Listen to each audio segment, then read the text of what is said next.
Vai, Anakin! Estamos junto de você! Olha só que exercício de imaginação.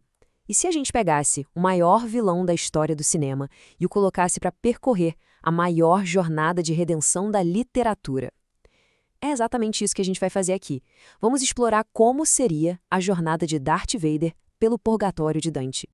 Todo mundo conhece, né? Aquele momento icônico na segunda estrela da morte. O sacrifício que salva o Luke. Mas a pergunta que fica no ar, ela é muito, mas muito mais profunda. Será que aquele ato, aquele arrependimento de último segundo, foi suficiente para salvar a alma dele da condenação eterna? É por aí que a nossa análise começa. Mas antes de mais nada, um ponto super importante. Purgatório de Dante não é um inferno light, sabe? Não é a parte 2 do sofrimento. O inferno é onde não existe mais esperança. Ponto final. Já o purgatório? Purgatório é outra história. Pensa nele como um hospital para a alma. Dói, sim, dói. Mas é a dor que cura, entende? É um lugar de pura esperança. E é para lá que o nosso Anakin está indo. Só que a jornada do Anakin não começa com um grande desafio ou com fogo, não. Começa de um jeito bem mais sutil. Começa com uma espera. É isso mesmo. Antes de sequer poder dar o primeiro passo para subir a montanha da purificação, ele tem que ficar um tempo no que a gente chama de antipurgatório. É tipo uma sala de espera espiritual. E nessa sala de espera, as almas não ficam todas misturadas. Elas são divididas em categorias. O Anakin, bom, ele se encaixa em algumas, mas tem uma que parece feita para ele, a dos mortos por violência. Pensa bem, quem são essas pessoas? São aquelas que viveram no pecado até o finzinho, mas que no último suspiro se arrependeram. Soa familiar? É exatamente o que acontece com o Vader quando ele morre nos braços do Luke. Ok, e qual é a pena para essa galera? Ele precisa esperar, e não é pouco tempo não. Ele tem que esperar pelo mesmo período que viveu na Terra, ou seja, mais ou menos 45 anos. Agora, imagina isso, um homem que queria controlar a galáxia, que queria dobrar a realidade e até a morte à sua vontade, forçado a ficar parado, a simplesmente esperar. Essa é a primeira e talvez a mais dura lição de humildade para ele. Só que essa espera não é uma sentença de prisão com data marcada, não. Ela pode ser diminuída. E como?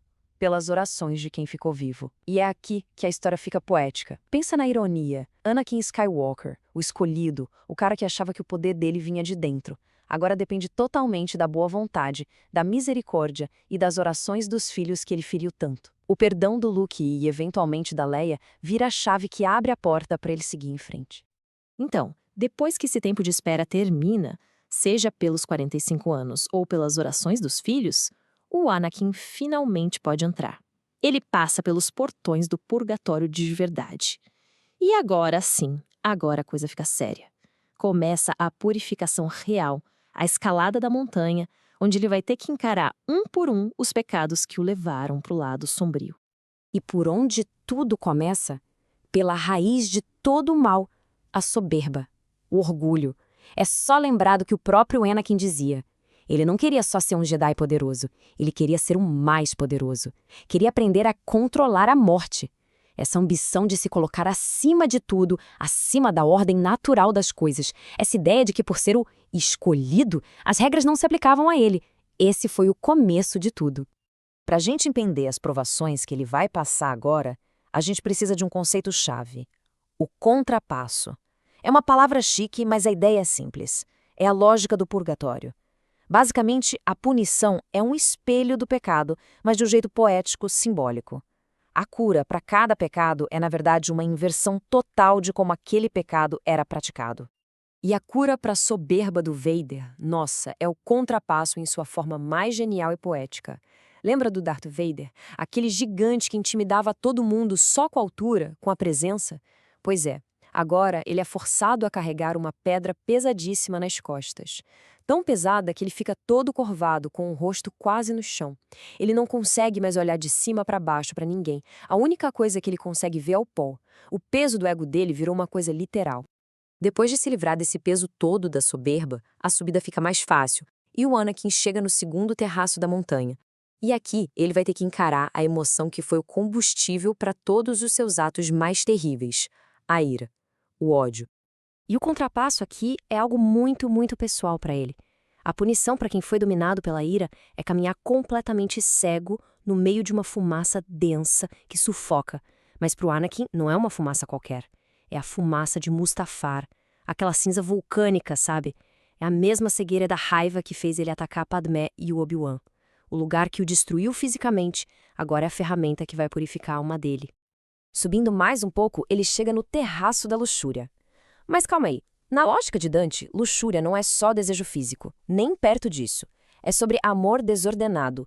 É qualquer amor que vira obsessão, que é possessivo, que é colocado acima do bem, do dever, de tudo. E se a gente for pensar, o amor do Anakin pela Padmé, que virou possessão, idolatria, um amor egoísta que ele colocou acima da galáxia inteira, é a definição perfeita disso. E qual é a cura para esse amor doentio? Fogo! É isso mesmo. O Anakin precisa, por vontade própria, atravessar uma parede de fogo. É a prova final. E, de novo, a ironia poética. O mesmo elemento do maior trauma da vida dele, a fonte de toda a dor e do ódio lá em Mustafar, agora se torna uma chama sagrada. Uma chama que não destrói, mas purifica. Queima toda a parte tóxica, a possessividade, o egoísmo, e deixa só o que era puro naquele amor. Depois de atravessar o fogo, Anakin finalmente está livre. Ele se purificou dos seus pecados principais e ele chega, enfim, no topo da montanha, no lugar conhecido como Paraíso Terrestre. Mas a jornada ainda não terminou. Falta um último passo, o ato final de restauração. E lá ele encontra uma figura que representa a Padmé. Mas não é aquele reencontro de novela, sabe? É quase um julgamento. Ela não o acusa com raiva. Ela o confronta com uma pergunta que desmonta ele por dentro. E essa pergunta força o Anakin a finalmente admitir a verdade nua e crua. Ele não caiu por amor a ela.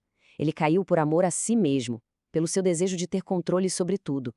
Depois dessa confissão, que era a última coisa que faltava, ele passa por 2 rios. O primeiro é o rio Lethes. A água desse rio apaga a memória da dor, a mancha do pecado. Ele literalmente esquece a vergonha e o peso de ter sido Darth Vader. E logo em seguida, ele bebe do rio Eunoia. E essa água faz o contrário. Ela restaura e fortalece a memória de todo o bem que ele já fez na vida. Ele volta a se lembrar de quando foi um herói, um amigo, um bom filho. Então, se a gente parar para pensar, a jornada inteira pelo purgatório foi, na verdade, a desconstrução de Darth Vader, peça por peça. Cada terraço arrancou um pedaço daquela armadura. A soberba tirou o capacete. A ira desligou aquele respirador assustador. A luxúria, com o fogo, curou a dor que o prendia àquele traje preto. O monstro foi completamente desmontado para que o homem, o Anakin, pudesse finalmente reaparecer. E no final de tudo, ele está completo. Dante encerra a jornada do purgatório com a alma finalmente pronta para o próximo passo. E ele usa as palavras puro e disposto a salire alle stelle, Que em português significa puro e pronto para acender as estrelas. Cara, tem conexão mais perfeita que essa? A jornada pela maior obra da literatura italiana nos traz de volta para casa.